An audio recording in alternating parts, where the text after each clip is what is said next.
গত সোমবার ৭৩টি কেন্দ্রে আরো বদল করেছে কমিশন।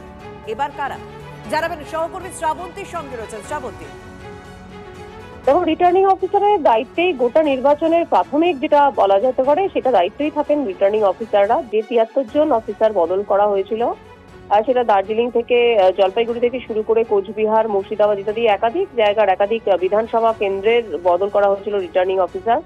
তাদের মধ্যে থেকে আবার 11 জনকে সরিয়ে দিয়েছে কমিশন। সেখানে নতুন অফিসাররা আসবেন। দুজনের কেন্দ্র রদবদল করা হয়েছে। এরা নন্দকুমারে ছিলেন। একই সঙ্গে নতুন ভাবে একজন আইএএস কে দায়িত্ব দেওয়া হয়েছে আরামবাগের। ফলে কার্যত নির্বাচনের আগে যতবার সম্ভব এই রিটার্নিং অফিসারদের সম্পর্কে খতিয়ে দেখছে কমিশন এবং তাদেরকে রদবদল করা হচ্ছে। ধন্যবাদ।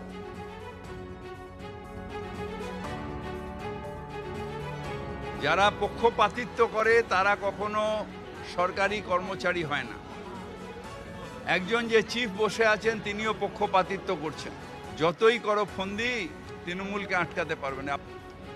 এরা বদল করতে থাকবে ইলেকশন কমিশন, আর জানবে না যে কখন ইলেকশন কমিশন নিজেই বদল হয়ে যাবে। সব জায়গায় বদল হবে।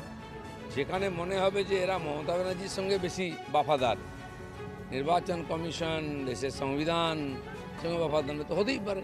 কারণ এতদিন ধরে এই যে বাংলায় ভুয়ো ভোটার রয়েছে কোটি লক্ষ লক্ষ, এখানে এত রিগিং হয়, এত মারপিট হয়, পোস্ট পোল ভায়োলেন্স হয়েছে, পঞ্চায়েতে হিংসা হয়েছে, কারা করেছে? এই অফিসাররা। সে রেকর্ড আছে, তাদের পাল্টাতেই হবে। আমরাও তো অভিযোগ করছি, তো কমপ্লেন করতেই পারে যে কোনো পার্টি। সবাই নিজে চাইবে যে আমার মতো হোক।